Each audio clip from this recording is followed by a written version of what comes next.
También está un poquito adaptado a lo que nosotros tenemos acá en nuestro país y lo que me ha tocado vivir a mí como experiencia, digamos, en los clubes que he estado, que he tenido distintas realidades, obviamente, en clubes en formación, como fue el Liceo Mixto y San Fernando, y en un club muy grande como era la Universidad de Concepción, que por ahí existen toda la estructura que uno quisiese como entrenador. Así que voy a hablar un poquito de eso, lo que me tocó vivir a mí, por lo menos. ¿Ya? Eh, Vamos a partir, como siempre, en el aspecto profesional y vamos a partir por los dueños, que dueños, dirigentes, si bien en Chile no existe la figura del dueño de un equipo, sí existe la figura de los dirigentes, ¿ya? En Venezuela, por ejemplo, existen los dueños de la franquicia, hay gente que es propietaria, pero en Chile todavía la figura del dueño de un equipo no existe. Sí hay varios empresarios muchas veces que se unen y toman el nombre de dirigentes. Eh, a mí me encantaría y me gustaría mucho que el dirigente de nuestro club fuese una persona, un profesional, ¿ya? Lamentablemente en Chile, el dirigente o el que vamos a ver la otra parte también, que tiene que ver con el general manager o el coordinador o como quieran llamarle, hace todo el trabajo, hace todo.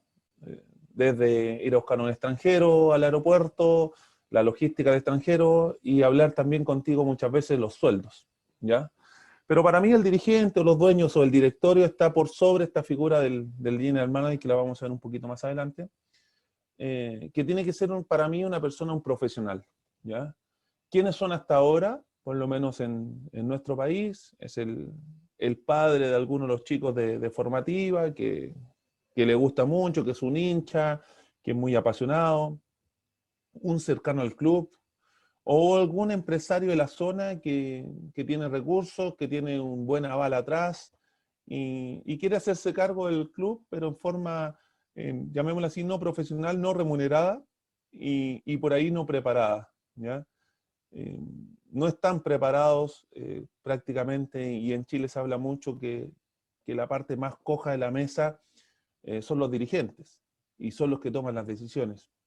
En mi caso en particular, en Puente Alto, gracias a Dios, somos 3 personas las que manejamos el club y dentro de ello yo en esta parte, si bien son muy pocas personas, creo que está bien ordenado o está muy bien la estructura en quién es el dirigente, quién es el jefe de equipo y quién es el entrenador y a cargo de todo el staff técnico, ¿ya?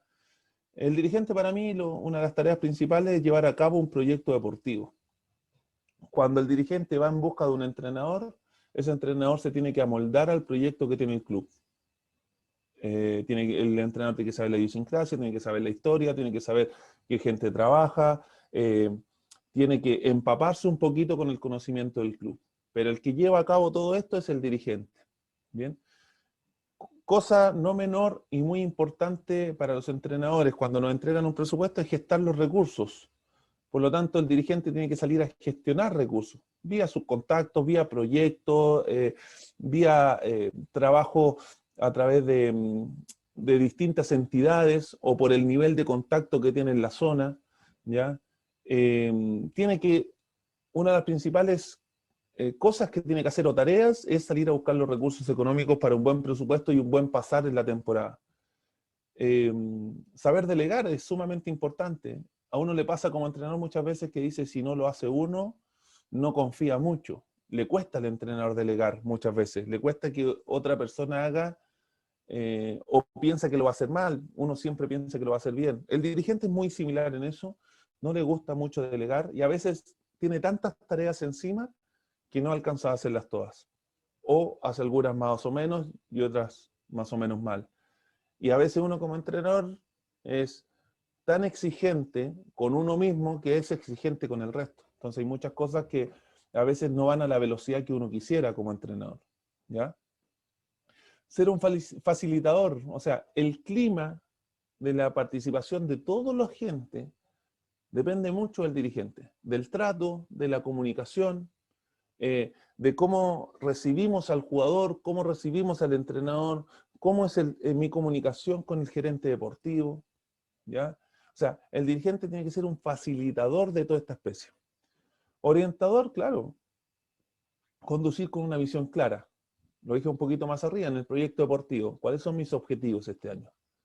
Y evaluar en relación a los objetivos precisos, a los objetivos claros que nos planteamos a un inicio de temporada, o más que un inicio de temporada, al proyecto deportivo del club. Después tenemos la figura que está bajo el dirigente, sobre el staff técnico, que es el general manager, el coordinador, el jefe de equipo, ¿ya? Que para mí es fundamental, fundamental que exista. Lamentablemente, lo dije en la anterior, el general manager, el dirigente, en muchos clubes nacionales es la misma persona, ¿ya? Este es un espacio que tenemos para los exjugadores o para los ex-entrenadores, ¿ya? En Argentina, bueno, está Tato Rodríguez, está Logripo, se me va alguno, el de Quinza, se me olvida por ahí, pero Logripo es el de Quinza, parece, me parece. O Logripo es el de... De Quinza. Sí, de Quinza tengo razón. Entonces, ya existe esa Juan figura que ha Espil, sido... Juan Espil estuvo en Bahía Basket también. Juan Espil, y se me olvida el de Olímpico, Pelusi, Andrés Pelusi, ¿no? Me parece que el de Olímpico. Existe esa figura de exjugadores que hoy día están en el puesto del general manager y que es fundamental para mí, primero, que conozcan el ambiente del básquetbol, que sepan el negocio, que sepan cómo llegar a un jugador, que sepan cómo llegar a un entrenador. Pero no basta solamente con ser exjugador o exentrenador. Hay que estudiar, hay que prepararse, hay que capacitarse, porque es un puesto que se pueden hacer muchas cosas y bien hechas. En Europa es un puesto que todos los clubes prácticamente es una obligación, ¿ya? Ahora, hay que tener mucho cuidado uno como entrenador, porque este ex entrenador muchas veces también quiere el puesto del entrenador, ¿ya? Y ha pasado mucho, sobre todo en el fútbol. Acá hubo un caso en Unión Española hace un tiempo atrás con Martín Palermo, que, bueno, argentino conocido por todos ustedes. El gerente deportivo era Fernando Díaz en el fútbol y le hizo la vida imposible para él después agarrar al equipo. Porque obviamente el gerente deportivo es una persona de confianza de los dueños o una persona de confianza del dirigente, ¿ya? Entonces, hay que tener una especie de cuidado también y saber y conocer y sobre todo tener una buena relación, una buena comunicación con el gerente deportivo a uno como entrenador. Hay que ser honesto con el entorno y con él mismo. Cuando hablo de honestidad es lo que me refería, digamos. O sea, ser frontal, ser directo, ser una persona sumamente confiable. Él no es el que hace todo y de todo. Él ve la parte deportiva, contrataciones, a lo mejor incluso puede opinar en una contratación que el técnico quiera un extranjero. Podemos hablar de básquetbol también, cómo él ve al equipo. O sea, es una persona que, como sabe de básquetbol, puede hablar la parte deportiva. Ser comprometido por la actividad de las instituciones, claro. O sea, tiene que ser un tipo que ojalá sienta la camiseta y también se sienta parte del proyecto. No es que el equipo perdió y yo no colaboré en nada en esa pérdida, no. Aquí, en este ejemplo, clasificamos o ganamos todos y también el día de mañana pierden todos. Ayudan y acercan soluciones. Y lo dije más arriba, cuando tienen que estar atentos.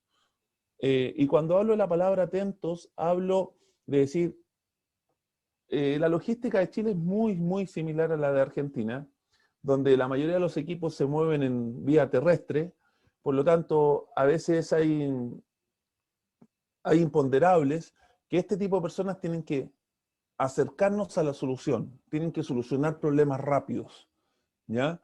Y para eso tienen que tener contacto, para eso tienen que estar muy metidos en el ambiente, y tienen que darnos soluciones rápidas a nosotros como los entrenadores. Ser tolerante a la hora de escuchar y evaluar es fundamental. O sea, no solamente el resultado final es lo importante, sino que también el proceso. No tan solo cuando ganas, sino también cuando no te va bien. Porque si el proceso a lo mejor fue totalmente malo y cambiamos el extranjero al final de la competencia y el extranjero nos dio un salto de calidad, a lo mejor la evaluación no va a ser tan buena. Porque lo que te hizo pegar el salto de calidad no fue tu trabajo como staff técnico, sino que fue tu cambio de extranjero, que te vino a dar una solución, ¿ya? También es importante uno como entrenador la decisión.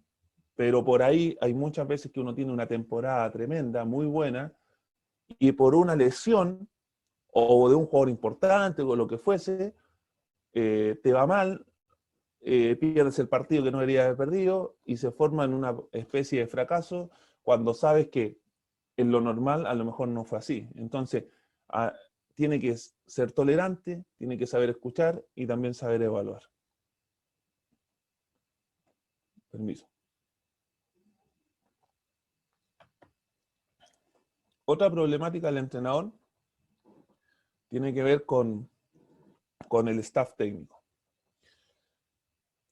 Para uno como ideal, siempre, ojalá moverse con todo su staff técnico, con su asistente, con su preparador físico, pero la circunstancia en nuestro país es difícil. Yo he tenido la suerte que en 2 equipos he podido yo formar el staff técnico y me han dado la facultad y la confianza para poder hacerlo. Pero en la mayoría de los equipos, y sobre todo yo creo que se va a dar mucho esto post pandemia, va a ser muy difícil que a uno le acepten su asistente, su preparador físico, su médico, su kinesiólogo y así un equipo multidisciplinario. Entonces una de las principales dificultades que vamos a tener es definir el cuerpo técnico. ¿Y por qué hablo de dificultad? Porque muchas veces el cuerpo técnico está dentro del club. Y siempre uno como entrenador tiene ese temor a decir, chuta, son del club, tendrán la capacidad, ¿ya? ¿De qué depende todo esto? Muchas veces del presupuesto que nosotros tenemos. El presupuesto es bajo, es alto, nos alcanza para tener un staff multidisciplinario. En Chile por años, no se tenía asistente. El preparador físico era un gasto. ¿Para qué decir el médico? O sea, no existía médico. Kinesiólogo, una vez a los partidos. ¿De qué depende la definición del cuerpo técnico? Depende mucho del presupuesto. Cuando hablo de comunicación, cuando hablo de la comunicación, no es tan fácil la comunicación entre el cuerpo técnico porque la mayoría del staff técnico hace otros trabajos.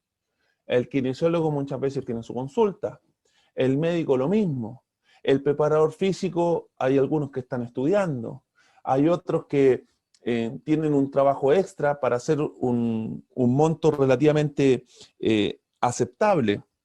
Entonces, la comunicación es sumamente importante, ¿ya? Y cuando hablo de que la comunicación es importante, también darnos los tiempos necesarios para planificar, para llevar la temporada, para conversar cuando hay problemas.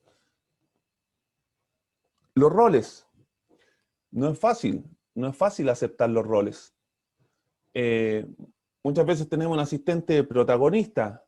El asistente por ahí tiene que ser un poquito a lo mejor más bajo perfil. Yo tuve una experiencia con Daniel Frola en el U21 de Tunja, que soy un agradecido de él porque me invitó a trabajar con él en Tunja en el U21 del año anterior, y en un momento yo siendo asistente, yo excedo la línea de él, digamos.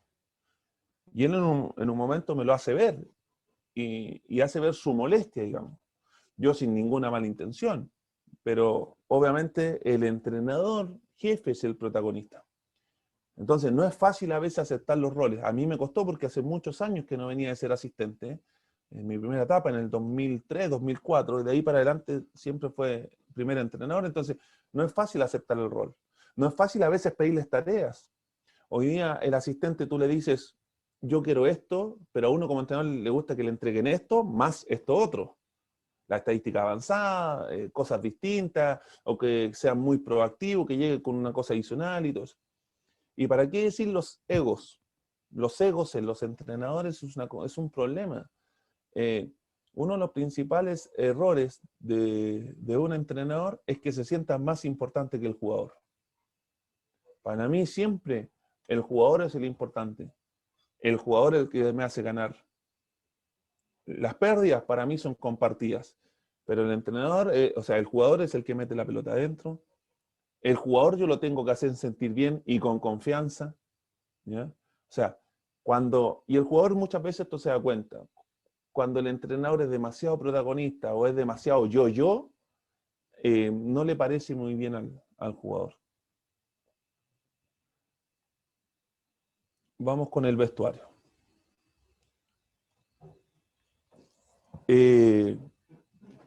Viendo y escuchando a Mourinho en una de las tantas entrevistas de él, que no me cae nada de bien, pero es un técnico ganador y tengo que escucharlo y verlo, decía que los equipos ganadores tienen muchas peleas en una temporada.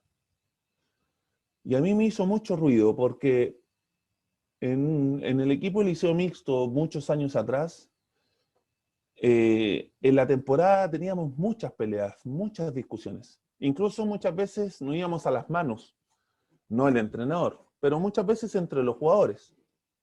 Y más de alguna vez yo tuve un problema fuerte con los jugadores.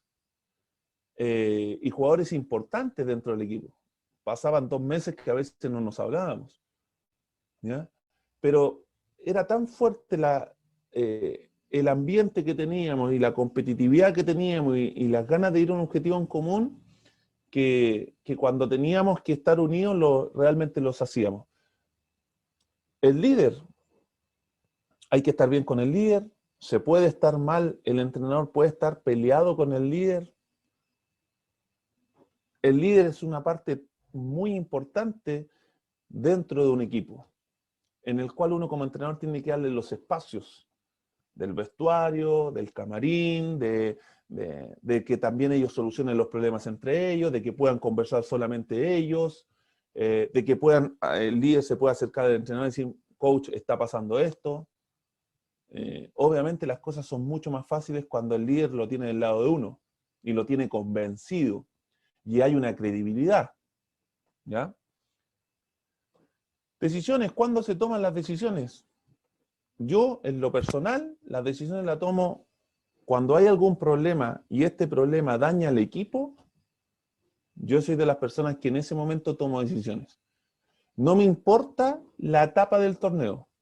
Y me pasó con los Leones 2 temporadas atrás. Un jugador que jugó allá en el TNA argentino, ya venía con 1 o 2 actitudes que no eran profesionales, ¿ya? Que tienen que ver, las cuento así rapiditas. Estamos jugando una vez en Huachipato con la Universidad de Concepción y yo lo saco, sale molesto, le digo que tiene que volver a entrar y él se niega a jugar. Tercer cuarto. Va. Listo, se negó a jugar, me deja pegado con todos los jugadores. Uno ahí con, ¿qué hago? Vuelvo, entra a jugar, la segunda vez, en el último cuarto entra a jugar y se pega un último cuarto tremendo. Pero igual entra al vestuario muy caliente. Perfecto.